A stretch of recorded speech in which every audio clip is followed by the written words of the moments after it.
Isusubo mo na nga lang to ng isusubo, kaya naman dahil may naisip akong mabilisang dinner lang at panigurado magugustuhan nyo rin dahil sobrang sarap, i-share ko sa inyo. Parang sangyup style nga to, yun nga lang pinagsama-sama na natin lahat para kapag kakainin mo, subo na lang ng subo katulad nito. Ito nga pala yung party ng beef yung gagamitin ko dito, pero pwede ka naman gumamit ng beef yung pang samgyup. Kung wala namang beef, pwede naman yung pork, basta kung ano yung available sa atin. In-slice ko lang to, tapos mag-add naman ako dito nitong bulgogi sauce. Ayan, nasa comment section yung link nito kung gusto nyo rin. Spicy nga pala itong bulgogi sauce na ginamit ko dito, pero meron namang hindi spicy na nabibili nito. Kaunti lang muna yung nilagay ko dito, tapos ayan, hinalo-halo ko lang dahil ibababad muna natin yan ng ilang minuto para mas manuot talaga yung pampalasa dito sa beef.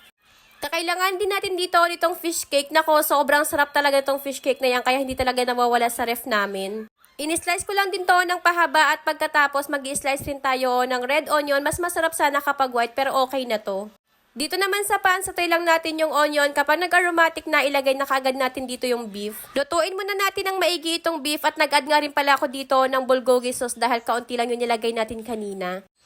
Ayan, okay na to. Kaya naman nag-add na ako dito ng gochujang dahil nakukulangan talaga ako sa lasa niya. Pagkatapos sinison ko pa to ng paminta at kaunting sesame oil, tapos i-add na natin dito yung fish cake. Kaunting halo na nga lang to at kaunting minuto na lang maluluto na rin dahil mabilis na naman maluto dito yung fish cake. Para naman sa ating cheese na sauce, ayan, naglagay lang ako dito ng butter, i-melt lang natin at mag-add tayo ng isang kutsarang all-purpose flour. Para naman sa cheese, quick melt yung ginamit ko dito, add na rin tayo ng isang can na evaporated milk.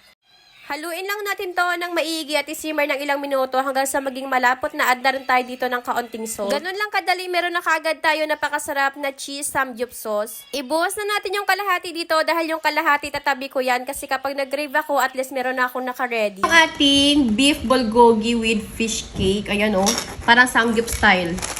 Tapos meron tayo dito, nori. Meron din tayong lettuce. Sobrang sarap nito, natikman ko na pero hindi ko pa natikman na with cheese. Look. Yan. Grabe, oh. Cheesy.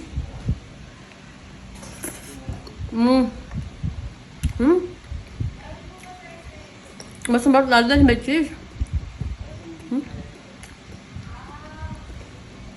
Yan. Sana.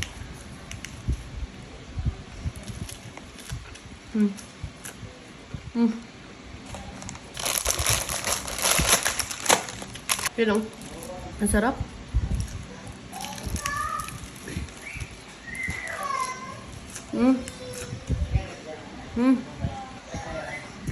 Gabi. Ang sarap. Gabi, try nyo to.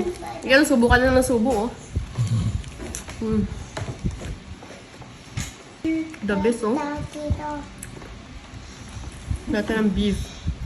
Want to try? No, it's awesome. It's spicy. Oh, you know.